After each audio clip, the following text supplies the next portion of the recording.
गणेश जी की कहानी। एक गांव में एक बार गणेश जी का मेला भरा। सभी गांव वाले मेले में जा रहे थे। गणेश जी का मंदिर गांव के बाहर काकड़ में था। उसी गांव में एक माँ और एक छोटी सी बेटी रहते थे। वह बहुत गरीब थे। बेटी ने माँ से पूछा कि माँ, आज सब लोग कहाँ जा रहे हैं। माँ बोली कि आज गणेश जी का मेला है, सब गणेश जी को भोग लगाने और दर्शन करने जा रहे हैं। बेटी ने कहा, माँ मैं भी मेला देखने जाऊंगी। माँ बोली कि बेटी बहुत भीड़ है, कहीं पर दब जाएगी, चित जाएगी, कौन संभालेगा। बेटी जिद करने लग गई तो माँ ने उसे 2 चूरमे के लड्डू दिए और एक पानी का लोटा दिया और बेटी से कहा कि बेटी, एक लड्डू तो गणेश जी को खिलाकर पानी पिला देना और एक लड्डू तुम खा लेना। वह लड़की मेला देखने चली गई। मेले में बहुत भीड़ थी, फिर भी वह छोटी सी लड़की हिम्मत करके मंदिर तक जा पहुंची और गणेश जी के सामने बैठ गई और कहने लगी, गणेश जी महाराज, एक लाडू तुझको, एक लाडू मुझको। और ऐसे ही बार बार बहुत देर तक बोलती रही, एक लाडू तुझको, एक लाडू मुझको। अब शाम हो गई, सारे गांव वाले अपने अपने घर जाने लगे। सब उस छोटी सी छोरी को कहते रहे कि घर चलो, अभी रात हो जाएगी, जंगली जानवर खा जाएंगे। लेकिन वह नहीं गई और कहने लगी कि गणेश जी लड्डू नहीं खाएंगे तब तक घर नहीं जाऊंगी। सबने कहा कि हमने भी चढ़ाया है, तुम भी चढ़ा दो। लेकिन वह नहीं मानी और कहती रही, एक लाडू तुझको, एक लाडू मुझको। गणेश जी ने सोचा सब चले गए, ये अकेली रह गई। तो गणेश जी छोटा सा रूप धरकर उसके सामने बैठ गए और उसने अपने हाथ से गणेश जी को लड्डू खिलाया और पानी पिलाया। गणेश जी बहुत खुश हुए और कहा कि तुम भी खा लो। तो उस छोटी सी छोरी ने भी लड्डू खा लिया। अब गणेश जी बोले कि हम तुमसे प्रसन्न हैं, कुछ मांग लो। तो बच्ची बोली, जो भी मैं मांगूंगी वो सब दोगे। तो गणेश जी ने सोचा कि छोटी सी बच्ची है, क्या मांगेगी। गणेश जी ने कहा, जो भी मांगोगी वही दे देंगे। छोरी मांगने लगी, अन्न मांगू, धन मांगू, लाख मांगू, लक्ष्मी मांगू, हीरा मोतिया का गहना मांगू, जरी बागदा का बेस मांगू, 9 करोड़ की माया मांगू, सेजा भरतार मांगू, पालने भाई मांगू, रथ में बैठी जाऊं, रथ में बैठी आऊं, पीहर सासरा को सुख मांगू, भाई भतीजा की बेल मांगू, 1.25 मन लाडू मांगू, खाती जाऊं, खिलाती जाऊं, हर जस गाती जाऊं। गणेश जी तो देखता ही रह गया। गणेश जी बोला कि छोरी, तू तो माने ठग लिया। तो छोरी बोली कि अब ठगा जानो या बैठगा, दो तो इतना ही दो, नहीं तो मत ही दो। तो गणेश जी बोले कि छोरी आंख बंद कर। आंख खोली तो जो भी मांगा वो सारा ही दे दिया। अब वह रथ में बैठकर प्रसाद बांटती गई और गणेश जी की जय बोलती गई। रुनझुन करती घर आई। माँ चिंता कर रही थी कि कहीं पर दब गई होगी। सारे गांव वाले उसे देखते ही रह गए और बोलने लगे कि छोरी तो गणेश जी को ठग लाई। घर आई तो माँ ने देखा कि बेटी तो पहन ओढ़कर भाई को पालने में झुलाती लाई है। घर आकर देखा तो खूब अन्न धन हो गया। माँ बहुत खुश हुई कि बेटा तू तो गणेश जी से खूब मांग लाई और गणेश जी ने तुझे दर्शन दिए। हे गणेश जी महाराज, जैसा उस छोरी को दिया वैसा सबको देना। कहता ने सुनता ने हुकारा भरता ने अपने सारे परिवार को देना। जय श्री राधे। पंच भिखू की कहानी। किसी गांव में एक साहूकार था। उसका एक बेटा व बहू थी। बहू कार्तिक माह में रोजाना सवेरे उठकर गंगा स्नान के लिए जाती थी। सुबह जल्दी जाते समय वह किसी भी पराये पुरुष का मुंह नहीं देखती थी। एक राजा का बेटा भी सुबह सवेरे गंगा स्नान के लिए जाता था। उसका विचार था कि मैं ही सबसे पहले गंगा स्नान करता हूँ। पर कभी कभी वह हैरान होता था कि कोई है जो मुझसे भी जल्दी उठकर स्नान कर लेता है। कार्तिक माह के 5 दिन बचे थे कि एक दिन साहूकार की बहू तो स्नान करके वापस जा रही थी और उस समय राजा का बेटा स्नान के लिए आ रहा था। आवाज सुनकर वह जल्दी जल्दी जाने लगी, लेकिन जल्दबाजी में उसकी माला और मोचड़ी वहीं छूट गई। राजा के बेटे ने उसकी माला और मोचड़ी उठा ली और सोचने लगा, जिस स्त्री की यह माला और मोचड़ी इतनी सुंदर है वह स्त्री कितनी सुंदर होगी। उसने पूरे गांव में मुनादी करवा दी कि जिसकी वह माला और मोचड़ी है वह 5 रात मेरे पास आएगी। साहूकार के बेटे की बहू ने कहलवा दिया कि मैं 5 रात आऊंगी, लेकिन किसी को साख भरने बैठा देना। राजा के बेटे ने एक तोते को पिंजरे में बंद करके गंगा किनारे पेड़ पर टांग दिया। बहू सुबह के समय आई, पहली पेड़ी पर पैर रखा और बोली, हे कार्तिक के ठाकुर राई दामोदर, 5 पांडव छठे नारायण, भीकम राजा, उस पापी को नींद आ जाए। राजा के बेटे को नींद आ गई। बहू नहा धोकर चलने लगी तो तोते से बोली, सुवा सुवा तेरे गल डालूंगी हीरा, मेरी साख भरियो वीरा। सुवा बोला कि कोई वीर भी साख भरता है क्या। वह फिर बोली, सुवा सुवा सुबह तेरे पग घालूंगी नेवर, साख भरियो मेरे देवर। सुवा ने कहा, ठीक है भाभी, मैं तेरी साख रखूंगा। वह तो कहकर चली गई। राजा का बेटा हड़बड़ाकर उठा और सुवा से पूछा, सुवा सुवा वह आई थी क्या, कैसी थी। सुवा बोला, आभा की सी बिजली, होली की सी झल, अकेला किसी कामिनी गुलाब का सा रंग। अगले दिन राजा के बेटे ने सोचा कि आज मैं अपनी अंगुली में चीरा लगाऊंगा, इससे मुझे नींद नहीं आएगी। अगले दिन राजकुमार अंगुली चीर कर लेट गया। वह आई और भगवान से उसी तरह प्रार्थना करने लगी और राजकुमार को फिर नींद आ गई। वह स्नान करके फिर से वापस चली गई। सुबह राजकुमार ने तोते से फिर पूछा तो उसने वही सारी बातें दोहरा दी। अब राजकुमार बोला कि मैं आज रात अपनी आंखों में मिर्ची डालकर बैठूंगा। रात में वह मिर्ची डालकर बैठ गया। बहू फिर आई और प्रार्थना की, जिससे उसे फिर से नींद आ गई। राजकुमार ने तोते से बहू के आने की बात पूछी, उसने फिर बता दी। राजकुमार अब फिर सोचने लगा कि आज मैं बिना बिस्तरे के ही बैठूंगा और रात को बिना बिस्तरे के बैठ गया। जब वह स्नान करने आई, उसने फिर से भगवान से प्रार्थना की और राजकुमार को नींद आ गई। जब वह नहाकर जाने लगी तो आंख बंद करके चली गई। राजकुमार जब उठा तो वह जा चुकी थी। राजकुमार फिर सोच में पड़ गया और सोचने लगा कि आज मैं अंगीठी जलाकर बैठूंगा, जिससे नींद नहीं आएगी। फिर वह रात को अंगीठी रखकर बैठ गया। साहूकार की बहू आई और वह भगवान से प्रार्थना करने लगी, आपने 4 रातें तो निकाल दी, अब यह रात भी निकाल दो। भगवान ने उसकी बात रख ली और राजकुमार को नींद आ गई। जब वह नहाकर जाने लगी तो तोते से बोली कि इस पापी को कह देना कि 5 रातें पूरी हो चुकी है, वह मेरे मोतियों की माला और मोचड़ी मेरे घर भिजवा दे। सुबह राजकुमार की आंख खुली तो उसने तोते से पूछा कि क्या वह आई थी, तो तोते ने कहा हाँ वह आई थी और उसने अपनी माला और मोचड़ी मंगवाई है। यह सुन राजकुमार सोचने लगा कि वह तो सच्ची थी, तभी तो भगवान ने भी उसका सत रखा। कुछ समय के बाद राजकुमार को कोढ़ हो गया। राजा ने ब्राह्मण को बुलाकर पूछा कि मेरे बेटे का शरीर क्यों जल रहा है। ब्राह्मण ने विस्तार से सारी बात राजा को बताई कि इसने क्या किया था। ब्राह्मण ने कहा इसने पतिव्रता स्त्री पर बुरी नजर डाली थी, इसीलिए यह इस रोग से पीड़ित हुआ है। राजा ने इसके ठीक होने का उपाय पूछा तो ब्राह्मण ने कहा यह उस साहूकार की बहू को धर्म की बहन बनाए और रोज उसके नहाए हुए जल से स्नान करे, तब यह ठीक हो सकता है। राजा साहूकार की बहू की माला लेकर साहूकार के घर गया और बोला कि यह माला आपकी पुत्र वधू की है, इसे ले और आपकी बहू के नहाए हुए जल से मेरे बेटे को नहला दे।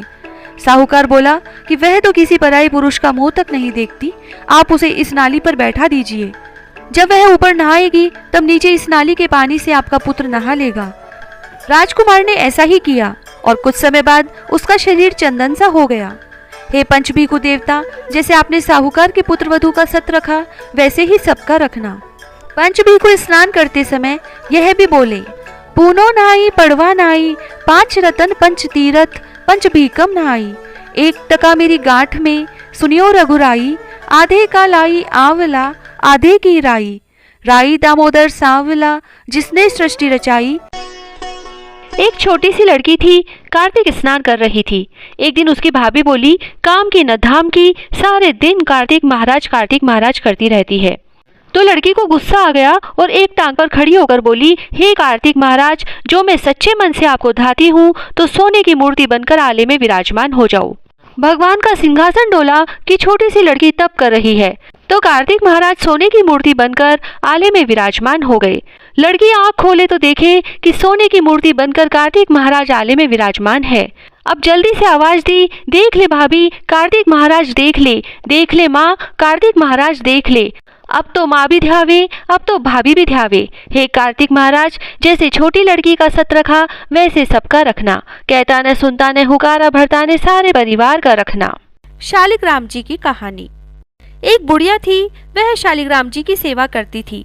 कार्तिक मास में वो पुष्कर स्नान का विचार कर रही थी, तो उसने पड़ोसन से बोला, मैं पुष्कर जा रही हूँ, तुम मेरे शालिग्राम जी को रख लो, मेरे शालिग्राम जी की सेवा करना। पड़ोसन बोली कि मुझे सेवा पूजा आती नहीं है, तुम बताओ वैसे कर दूंगी। बुढ़िया बोली, सवेरे इनको उठाना, गंगा से लोटा भरकर पानी लाना, आते समय बगीचे से पुष्प तुलसी लाना, भगवान को जल व कच्चे दूध से नहलाना, चंदन लगाकर पुष्प तुलसी चढ़ाना, दूध का भोग लगाना, दोपहर को रसोई जो भी बने उसका भोग लगाना, शाम को दिया जलाना, ऐसी सेवा पूजा करना। और कहकर वह चली गई। पड़ोसन ने बुढ़िया के कहे अनुसार सब किया, लेकिन भगवान की थाली से भगवान जीमते ही नहीं, दूध पिया ही नहीं। यह देख वो चिंता में पड़ गई। बोली, भगवान आपकी मालकिन आएंगी तो कहेगी कि मेरे भगवान को दुबला कर दिया, अभी 1 महीना है, आप जीम लो। आप नहीं जीमोगे तो मैं भी नहीं जीमूंगी। और वह भूखी बैठी रही। भगवान ने सोचा अब तो दर्शन देने ही पड़ेंगे। छोटा सा मोर मुकुट पीताम्बरधारी रूप लेकर पाटे पर बैठ गए। दूध पी लिया और जीम लिए। पड़ोसन ने सोचा भगवान जी रोज ऐसे ही आते होंगे और ऐसे ही जीमते होंगे। ऐसा रोज होता रहा। एक दिन भगवान ने कहा कि मैया मैं गायें चरा लाता हूँ। तो पड़ोसन बोली थोड़े दिन ही तो यहाँ रहोगे, क्यों जाते हो। पर भगवान माने नहीं। हाथ में सोने की लाठी, कंधे पर हीरे मोती का पीताम्बर डाल गाय को चराने जाते। महीना बीता, बुढ़िया घर आई। स्नान ध्यान से निमटकर सोचा शालिग्राम जी को ले आऊं। पड़ोसन के घर गई तो पड़ोसन बोली शालिग्राम जी शाम को आएंगे तब ले जाना।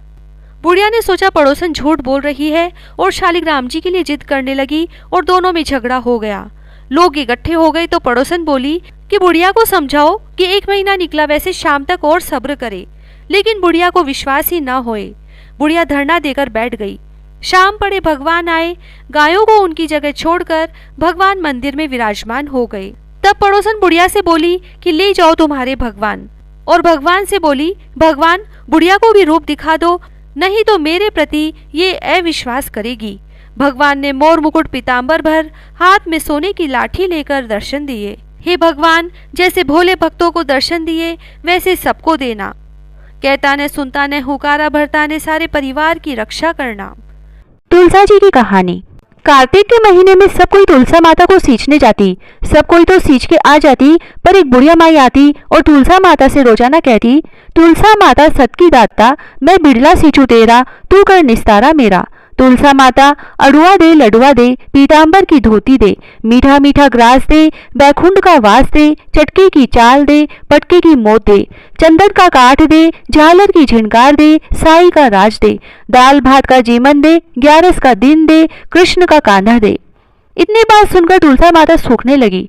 भगवान ने पूछा कि तुम्हारे पास तो इतनी औरतें आती हैं, तुम्हें जिमाती है, गाती है, तो भी तुम कैसे सूखने लगी। तुलसा माता ने कहा कि एक बुढ़िया माई आती है जो रोजाना इतनी बात कहकर जाती है। मैं और तो सब कुछ दे दूंगी, पर आप कृष्ण जी का कांधा कहाँ से दूंगी। थोड़े दिन बाद बुढ़िया माई मर गई। सब कोई उसको उठाने लगे, पर वह इतनी भारी हो गई कि उठे ही नहीं। सब कोई कहने लगे कि पाप घाट की माला फेरती थी जिससे इतनी भारी हो गई। भगवान बूढ़े ब्राह्मण का रूप धारण करके आए। सबसे पूछने लगे कि इतनी भीड़ क्यों हो रही है। सब बोले एक बुढ़िया मर गई है, पापनी थी इसीलिए किसी से नहीं उठती। तब भगवान बोले कि इसके कान में मुझे एक बात कहने दो तो यह उठ जाएगी। सबने कहा तू भी अपने मन की निकाल ले। भगवान ने जाकर उसके कान में कहा बुढ़िया माई तू बिड़ला सींचे मेरा, मैं करूँ निस्तारा तेरा। बुढ़िया माई अड़ुआ ले गड़ुआ ले, पीताम्बर की धोती ले, पटके की मोट ले, मीठा मीठा ग्रास ले, बैकुंठ का वास ले, चटके की चाल ले, चंदन का काठ ले, झालर की झिनकार ले, साई का राज ले, दाल भात का जीमन ले, कृष्ण का कांधा ले। इतना सुनते ही बुढ़िया माई हल्की हो गई। भगवान उसे कांधे पर ले गए और उसकी मुक्ति हो गई। हे तुलसा माता, जैसा उसकी मुक्ति करी ऐसा हमारी करियो, जैसा उसको कांधा दिया वैसे सबको दियो। गंगा जमुना की कहानी। 2 बहनें थी, एक का नाम था गंगा, दूसरी का जमुना। एक बार दोनों बहनें एक साहूकार के खेत से गुजर रही थी, तो जमुना ने साहूकार के खेत से तेहरे दाने जौ के तोड़ लिए, जिसे देखकर गंगा ने कहा कि अब तुझे तो ग्रहण लगा है, तूने चोरी की है। इस पर जमुना बोली कि अब मेरा ग्रहण कैसे धुलेगा। गंगा ने कहा कि तुझे 12 साल तक साहूकार के यहाँ नौकरी करनी पड़ेगी, तभी तेरा पाप धुलेगा और तुझे ग्रहण से मुक्ति मिलेगी। तब जमुना ने साहूकार के यहाँ जाकर अपने लिए काम मांगा। साहूकार ने उसे काम पर रख लिया, लेकिन काम करने से पहले जमुना ने कहा कि मैं सारे काम करूंगी, लेकिन 4 काम नहीं करूंगी। जूठे बर्तन नहीं मांजूंगी, झाड़ू नहीं लगाऊंगी, बिस्तर नहीं बिछाऊंगी और दिया नहीं जलाऊंगी। तो साहूकार ने कहा कोई बात नहीं, तुम यह काम छोड़कर बाकी काम कर लेना।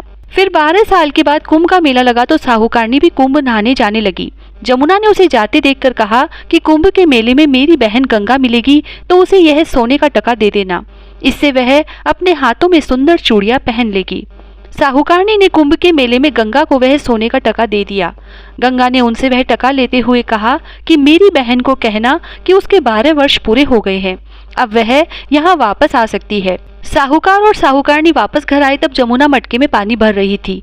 दोनों जमुना से बोले कि हमने सोने का वह टका तेरी बहन गंगा को दे दिया था और उसने कहा है कि तेरे 12 वर्ष पूरे हो गए हैं, इसीलिए अब तुम वापस आ जाओ। यह समाचार सुनते ही जमुना सहस्त्र धारा में बदल गई और बहने लगी।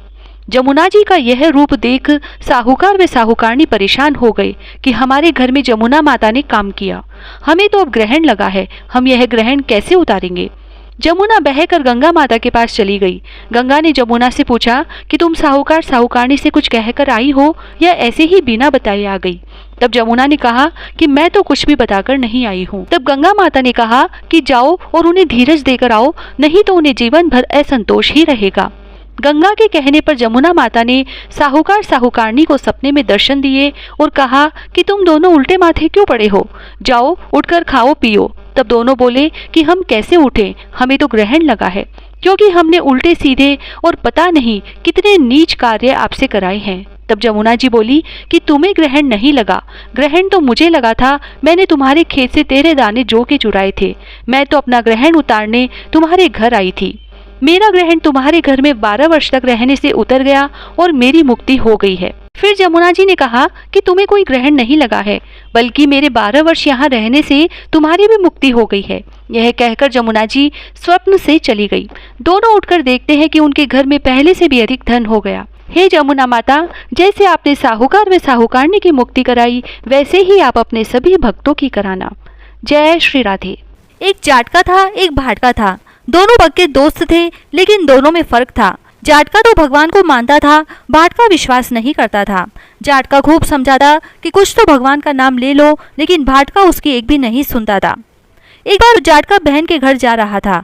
उसने भाटका से कहा, तुम भी चलो, तुम्हारा ससुराल है, तुम अपनी पत्नी को ले आना। भाटका ने हाँ भर दी।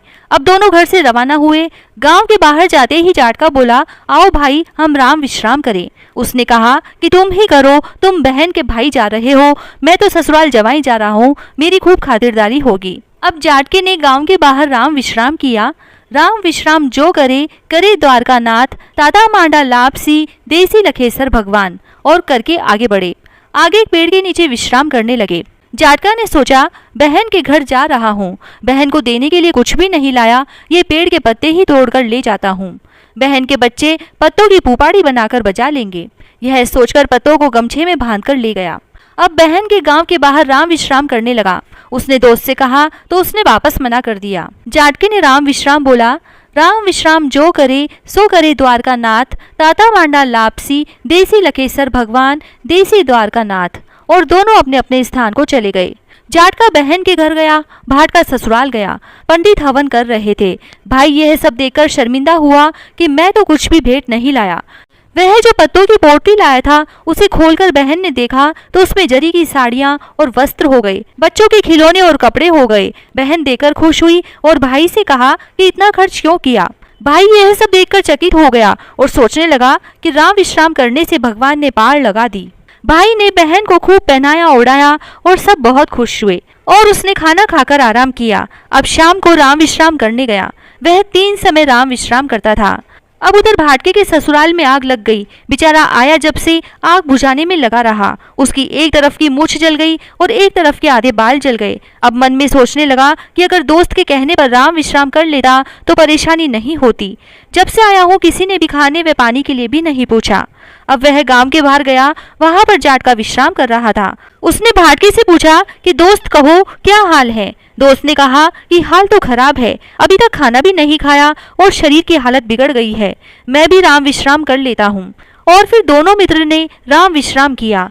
राम विश्राम जो करे, सो करे द्वारका नाथ, ताता मांडा लापसी, देसी लखेसर भगवान, देसी द्वारका नाथ, ऐसे 3 बार बोलकर अपने अपने स्थान को चले गए। जाटका की बहन ने भाई को अच्छे से भोजन करवाया। उधर भाटके के ससुराल में पड़ोसन बोली कि बेचारा कल का आया जवाई अब तक भूखा है, इसकी कैसी दशा हो गई है, मैं ही इसको 2 रोटी और फली की सब्जी बनाकर खिला देती हूँ। भाटके ने खाना खाया और ससुराल से जाने लगा तो उसकी पत्नी को नहीं भेजा कि हमारे पास अभी विदाई के लिए कुछ भी नहीं है, तो वह अकेला ही रवाना हो गया। उधर जाटका भी बहन से विदा लेकर रवाना हुआ। दोनों दोस्त साथ साथ चले। थोड़ी दूरी पर जाटका राम विश्राम करने लगा।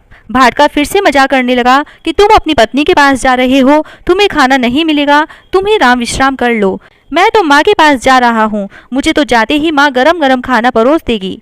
जाटके ने राम विश्राम किया और घर आ गए। जाटके को उसकी पत्नी ने पूछा कि ननद कैसी है, बच्चे सब ठीक हैं, और बुआ की भेजी हुई चीजों से बच्चे खेलने लगे। इधर पत्नी ने पति को खाना परोस दिया और कहने लगी कि अपने पास तो बहन को देने के लिए कुछ नहीं था, कहीं बहन नाराज तो नहीं हुई। जाटके ने कहा, बहन को अपनी परिस्थिति के बारे में मालूम है, वह नाराज नहीं हुई। उधर भाटके की माँ उससे देखते ही नाराज हो गई। कहा कि अपनी क्या हालत करके आया है और पत्नी को भी नहीं लाया। ये डंडा ले और जाकर भैंस ढूंढ कर लेकर आ, 2 दिन से भैंस खो गई है। भाटका जंगल में भैंस ढूंढने गया। सुबह से शाम हो गई मगर भैंस नहीं मिली। वह थक कर गांव के बाहर चबूतरे पर बैठ गया। अब शाम को जाटका राम विश्राम करने आया। भाटके को देखकर पूछा कि मित्र कैसे हो, तो उसने बताया कि हमारी भैंस खो गई, आया जब से अब तक भैंस को ही ढूंढ रहा हूँ, माँ ने खाना भी नहीं खिलाया।